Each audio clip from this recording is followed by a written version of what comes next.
Hello there guys, Francis Gray here, and today we're going to be building up one huge resin kit on the character Godzilla.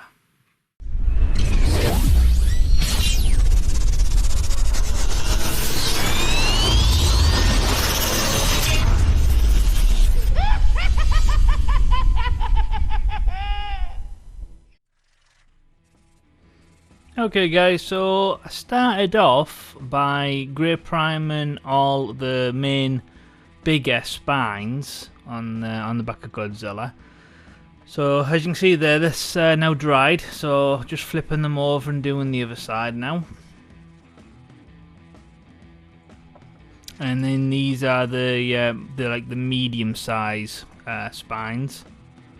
Same again, just regular grey prime.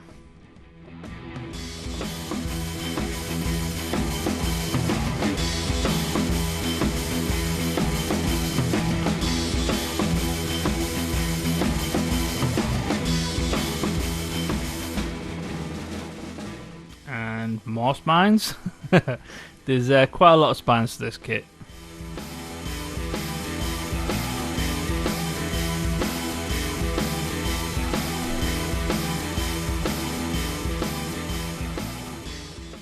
Okay, so let's crack on with the main key parts. So we're working on Godzilla's right foot and right thigh now. So as you can see there, I'm going in with some epoxy resin. It's a two-part resin that you just pump out on via the handle at the top. Just mix it thoroughly and then put it into place. Now the white part, or the white glue, that's basically this stuff, which is it's like a hard as nails kind of compound that you just, same again, you just pump it out via the handle and just leave it a couple of hours and then it dries rock hard.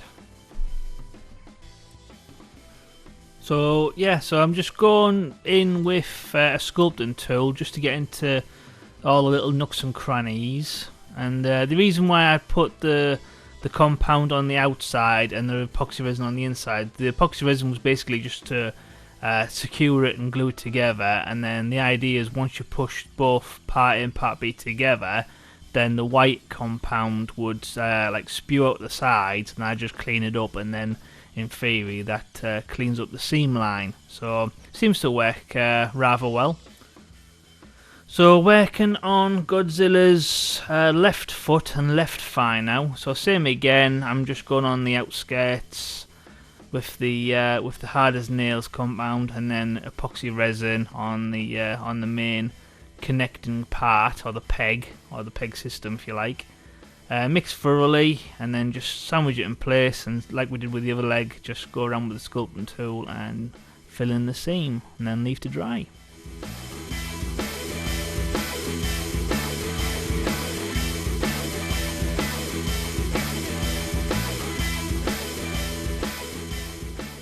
Okay, so for the next part we're working on Godzilla's main torso. So this is the upper part and the lower part, which connects to the legs. So I believe this is the lower part at the moment. So as you can see, there's two big holes where the thighs connect either side. So same again, epoxy resin on the main peg system, and then yeah, mix it very thoroughly because you don't want it to not harden. Otherwise, you'll have just a sticky mess on your hands. So yeah, so the pushing the in place and the no nails compound coming out the sides works really nice, and obviously it fills in the gaps rather nice.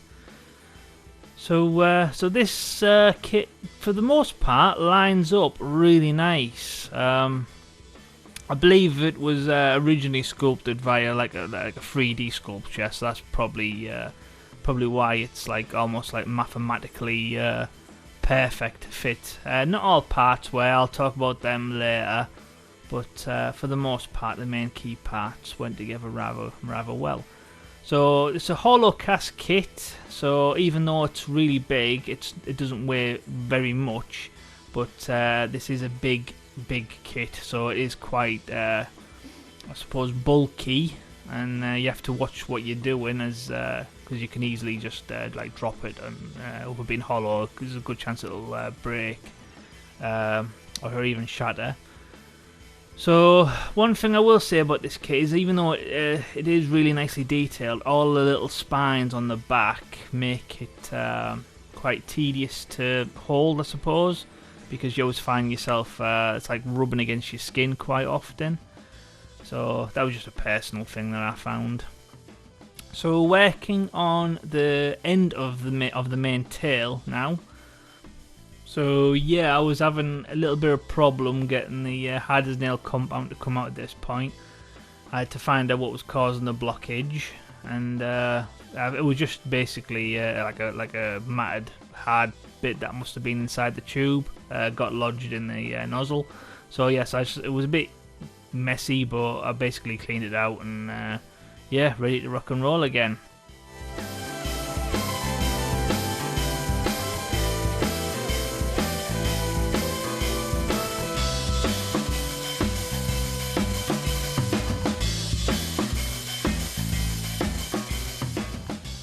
So there's the first part of the end of the tail added together now.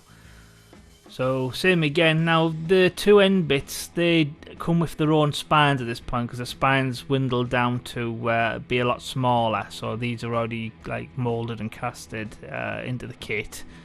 So, but I believe the next piece onwards is where you need to start adding them.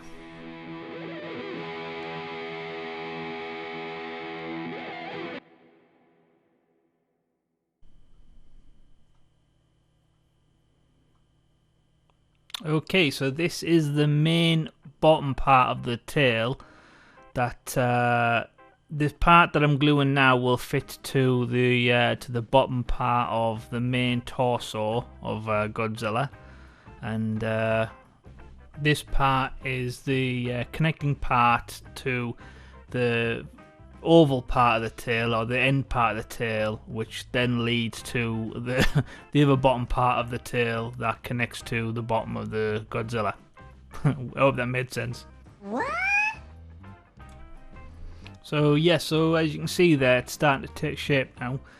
So same again, putting around the hard as nails compound on the sides, epoxy resin on the inside, and we are attaching Godzilla's right thigh and leg into position. Now I went ahead and I glued one in position, and I left it overnight to fully harden before I flipped it over the other way and added the left side, because I basically just didn't want to get ahead of myself and, you know, glue both of them and then find out the next day that they didn't sit flush, and, you know, I've then got a mess to clean up.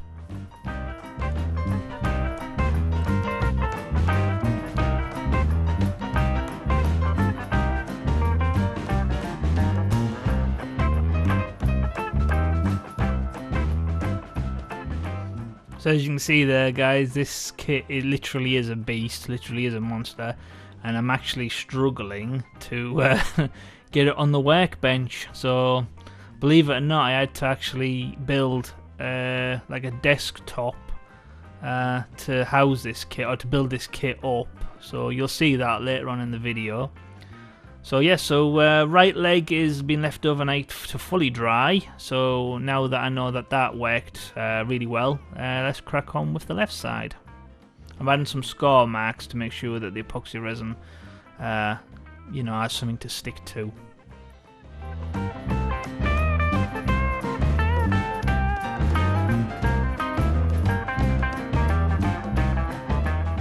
Yeah, I kind of messed up here for a quick second. I added it, and then I thought, hang on a minute, I didn't mix it. So yeah, I ended up taking it off and doing it again. But thankfully I saw the mistake and corrected it. Otherwise, yeah, same again. I would have left it overnight and then come back the next day to just a sticky, horrible mess. So yeah, so at the moment I'm going ahead and I'm filling in some seam lines with some regular standard milliput, which is really good stuff. I used to always use Aves epoxy modelling clay, and I never really bothered with milliput, and then I ended up running out of Aves epoxy one day, and I thought, I was in my local hobby store, and I thought, well, I need what I was working on needed sorting that day, so I thought I'll try some milliput, and I've never looked back since. So I still buy Abe's Epoxy, so I'm not knocking Abe's Epoxy at all. It's still a fantastic clay, but I just find milliput easier to purchase because of a local store that I go to every couple of days.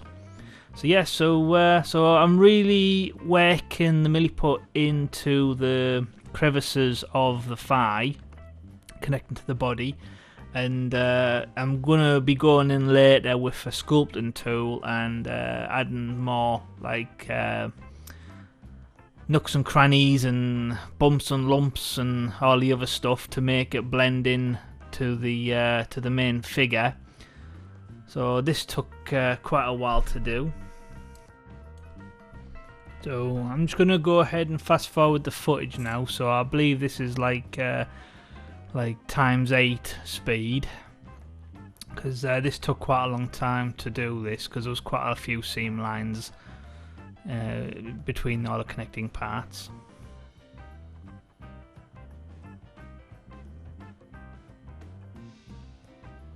So I did find that there was a big piece of missing detail where I just sculpted just in the middle there where I'm working right now, and thankfully obviously milliput to the rescue, and now you can't really tell, but the actual kit itself, when I put it together, it just seems to delve in for some reason. Don't really know why that is, but yeah, it's an easy fix.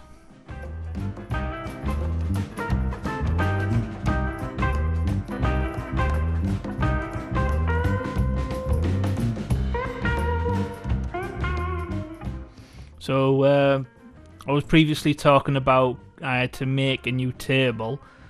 Basically this is it. So it's got a piece of cardboard on top and then 4 metal connecting pins on the side. So obviously I just slide it in there and put the pins in place, and it holds it nice and tight. So that way if I go wrong or make a mistake or like resin leaks on it or whatever, then I just need to go out and buy another piece of cardboard and swap it over. So yeah, so I believe it took me 2 days to make that, to put it together. So, but it does the trick. It'll come in helpful for other future projects that are on the bigger scale, should we say.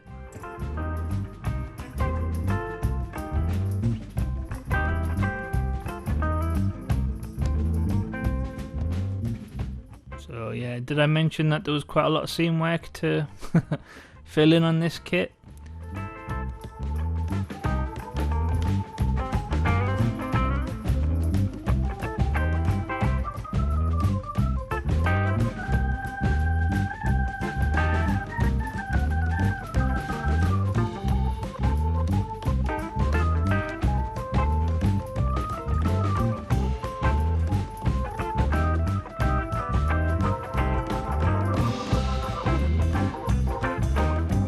Okay, so onto the hands and arms now.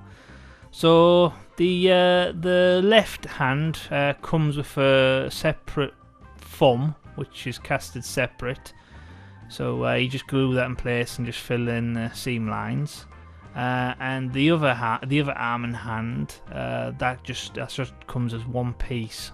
So you don't really have to do anything except file the seam line down. So yeah, so left arm is in place now, so same again, just tidying up the seam line. And now we're adding the right arm.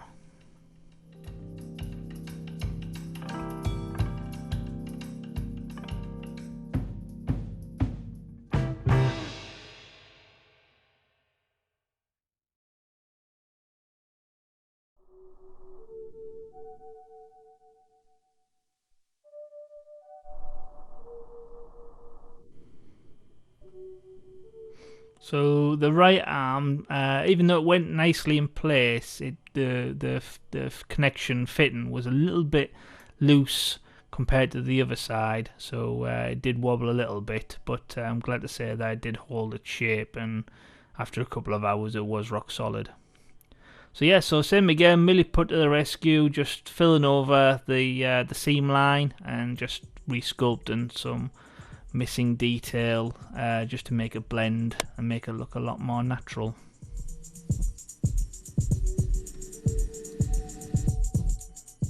So same again, I've speeded up now to times 8 speed just to crack on to the next part.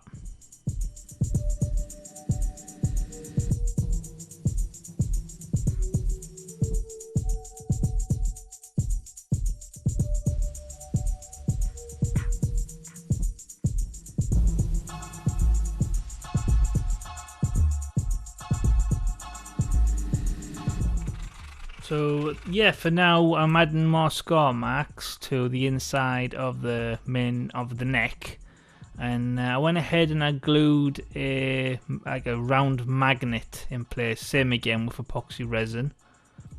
And for the next part, these are all the 3 variants of different necks that are all attached to the part that you just seen with the magnet, and I'm adding more score marks again. Just makes for a better connection really, and I am gluing 3 different types of magnets to the different ends. Now unfortunately these didn't work very well, they weren't very strong, so I ended up swapping them out later on for some round, small, stronger magnets. That in hindsight I think I should have done in the first place. So cracking on with the main 3 heads now. So each head comes with a big piece of resin connecting the two halves. So I'm just using my grinding tool just to smooth those parts down, because we don't want any bumps and lumps making these parts not fit nicely. So I decided to use a black marker to label which head part A goes with which head part B. So I just named them basically 2 parts to 1, 2 parts to 2, and 2 parts to 3.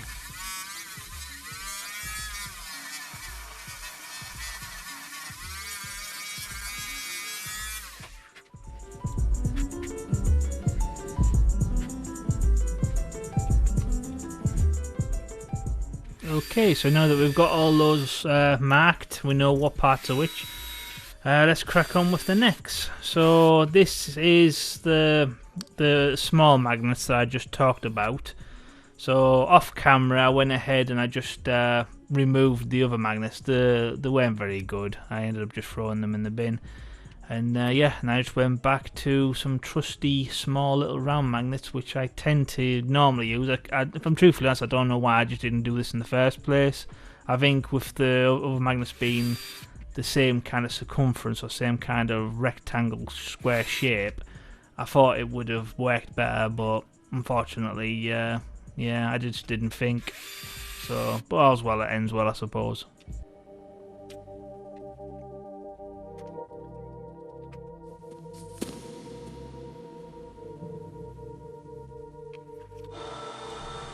Okay, so for this part I ended up using my bandsaw to take off the unwanted bits of resin for the smaller parts of the spikes. Now these mainly go on the end tail section, and as you can see there, yeah, I'm taking my time and doing this properly.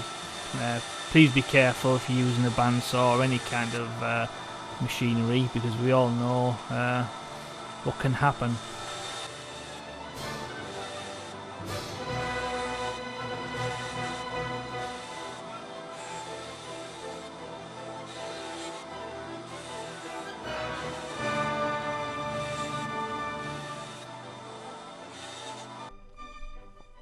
Okay, so for the next part we're going to go ahead and we're going to add the back spines running down, obviously, the spinal column of Godzilla. Now, anybody who's a fan of Godzilla knows this character has a lot of spines. So, yeah, he's a very prickly fella. Some people might consider him as a mutated hedgehog, maybe, because there's that many of them on his back. But yeah, for the most part, I'm happy that I went ahead and I grey primed the bigger spines first before I went ahead and added them. That was just a way of making sure that all parts were coated. Because once you go ahead and you add a grey prime later on, you'll probably be more concerned or more focused on the main body or the main details of the on the arms and the legs, etc. And you might, accidentally miss the detail on the spines in some areas because obviously they overlap, and obviously you got to get right in there with a spray can. So yeah, if you're thinking about building this kit or any other Godzilla, and I'd probably strongly recommend grey priming the spines ahead of adding them later on. So we're adding some of the smaller spines now. These ones I've just cut on the bandsaw. So instead of going out and grey priming those, I decided because they're a lot smaller that they'll obviously be a lot easier to coat with the grey primer later on. So yeah, back to the heads. So as you can see there, the head fits on the neck really nice. Now there was a little bit of detail missing on the skin of his jaw, on the left side of his jaw. So I'm just filling that detail back in with some Aves epoxy modeling clay.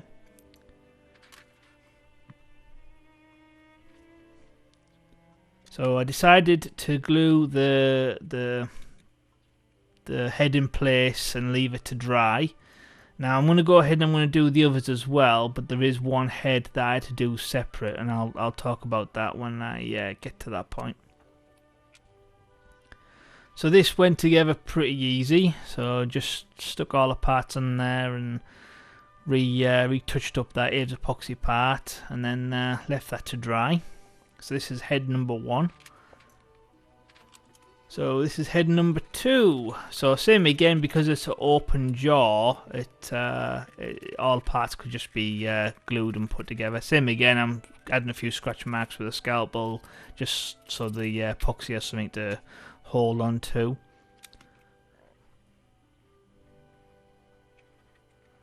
No pun intended, hold on to, and number 2 head. So yeah, sorry about that.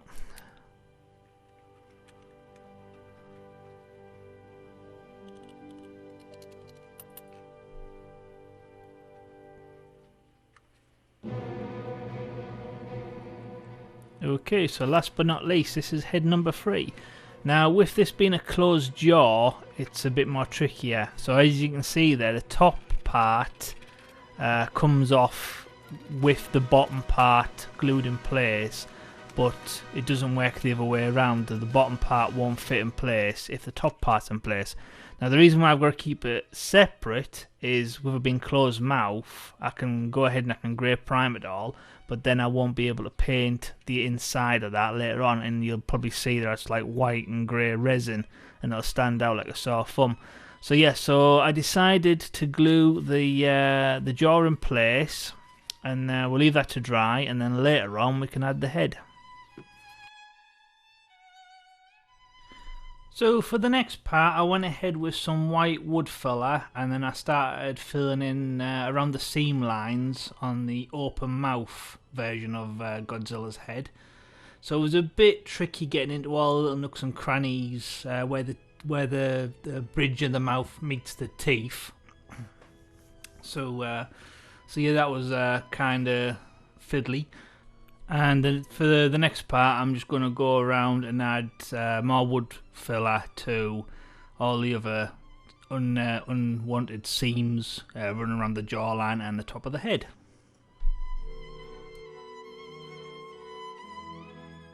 So the inside of the mouth was probably the trickiest part to get to. You haven't got a very good area to work with. It's literally just try to smush it all in there and drag it across and smooth it out without disturbing any of the wood filler that's inside. So yeah, it took me a while to do that.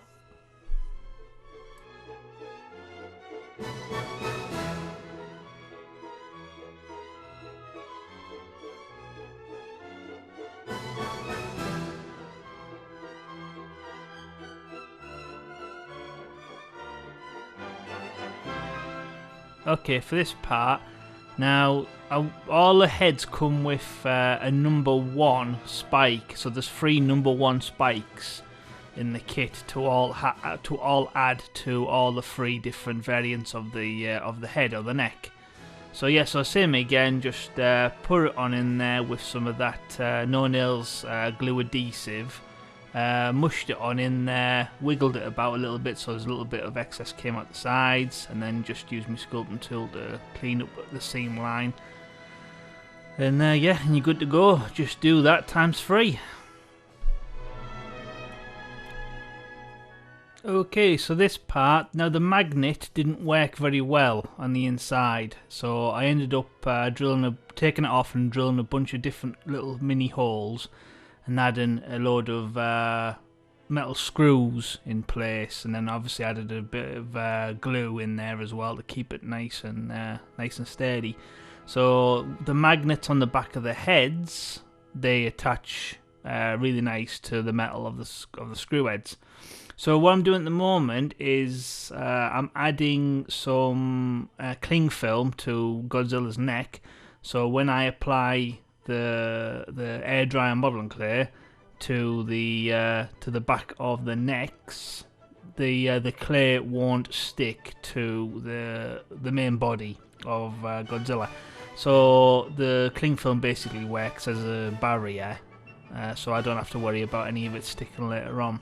So it's a bit fiddly, but it's worth it in the long run. I also would like to mention that the air dryer modeling clay is literally just to add bulk to make a nicer connection for the heads, and later on we'll go in and we'll sculpt more finer details with something like milliput or maybe Aves epoxy.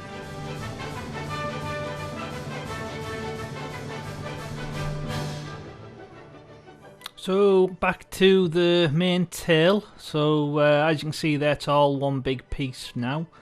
So yeah, just going in with the no nails adhesive, like we did with all the other parts, and just applying the last of the spikes. Because I might have mentioned previously that there is a lot of spikes with this kit.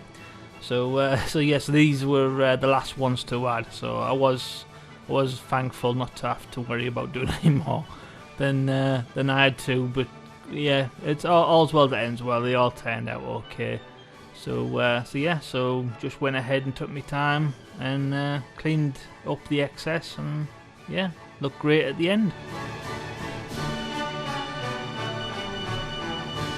So now that the main tail is built and done, we need to attach it to the main body.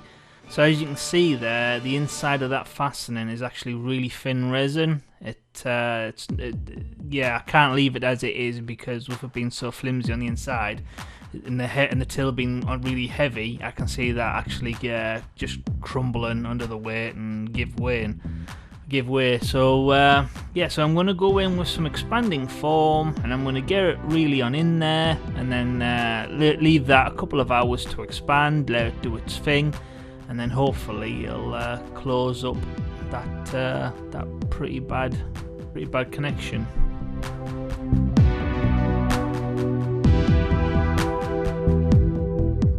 Okay, so it's been a few hours and it's nicely dried, and I'm glad to say it worked.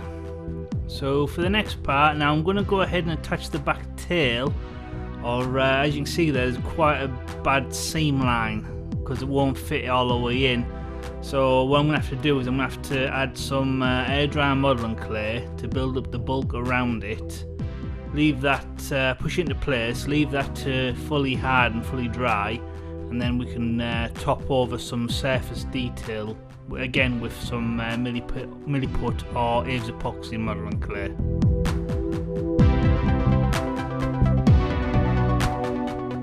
Okay, so this part I'm adding the necks in place. Same again, air dryer modeling clay to add bulk, and left a couple of days to dry, and just going in with some milliput to bridge over that gap, and then just add some surface details to make it blend nicely all together, and and then once dry it hopefully fills that seam out, and once grey primed you'll never you'll never tell the difference. So yeah, so I had to do this for all 3 heads, but I'm glad to say that they all turned out okay in the end.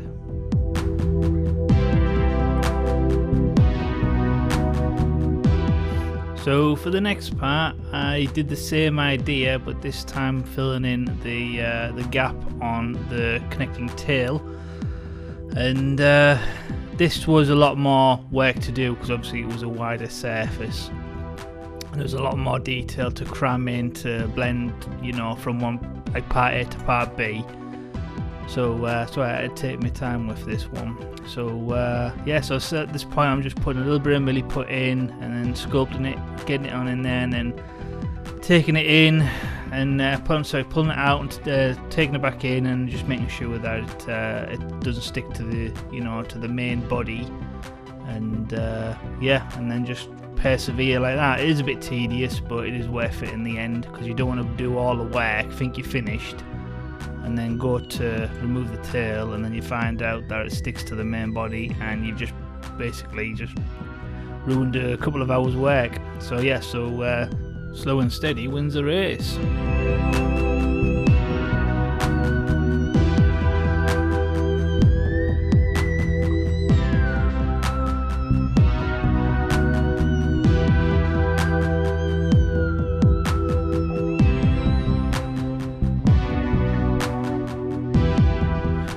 Okay, so at this point the milliput has been hardened, or been left to dry, so as you can see there, once it's easy to take out, and once you've click it in, you can't tell the difference. So this is the same thing from the opposite side.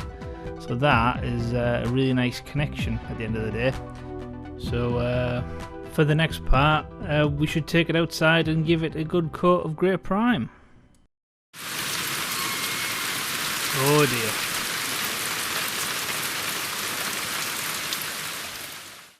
Three days later. Okay guys, so after 3 days of torrential downpour rain, the sun decided to finally come out, which is quite rare to be see some decent sunlight in England. But anyway, getting back to the build, so yeah, I took the table that I made outside into the back garden, and I ended up using 3 different cans, or 3 full cans of grey primer, just to give a base coat of grey prime to all the surfaces of this kit. So yeah, that was quite impressive. I don't think I've ever built anything that took 3 cans of grey prime, but there you go. So I think I've just broke one of my own records. So yeah, so as you can see there, from different angles, just take my time making sure that I get into all the little nooks and crannies, and I don't want to overdo it. I don't want like the paint to like accumulate and run down and make one of those like horrible paint streaks that you sometimes get.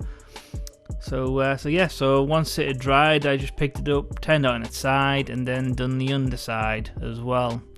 And yeah, just left that to dry. It didn't take long in this heat. And yeah, and then soon we'll be cracking on with the other parts like the tail and the heads.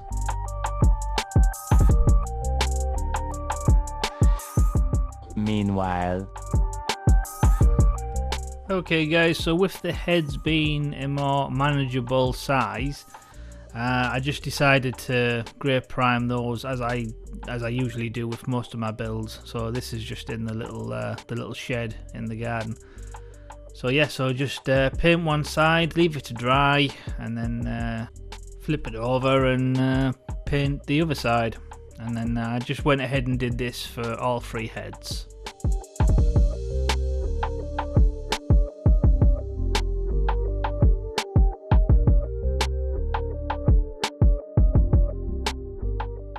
Okay guys, so at this point I decided to do the main tail. So it was a bit of a squeeze, but I did manage to fit in the shed. So I just cracked on as normal with that one. I was originally going to do this outside, but the Godzilla basically took up all the room, and I didn't want to accidentally leave it and fall off and break. Okay guys, I hope you've enjoyed this one. If you have, please smash that like button and share on Facebook and Twitter, because it helps new people find the YouTube channel, which I'm always appreciate. Thank you for your help. If you've got any comments, comment below and I'll get back to you as soon as possible. And if you haven't already, please hit that subscribe button and hit the notification bell so you don't miss out on the next part of this build and any other future builds as well. So once again, I'm Francis Gray and this is the 24-inch resin kit of Godzilla. I'll see you in part 2.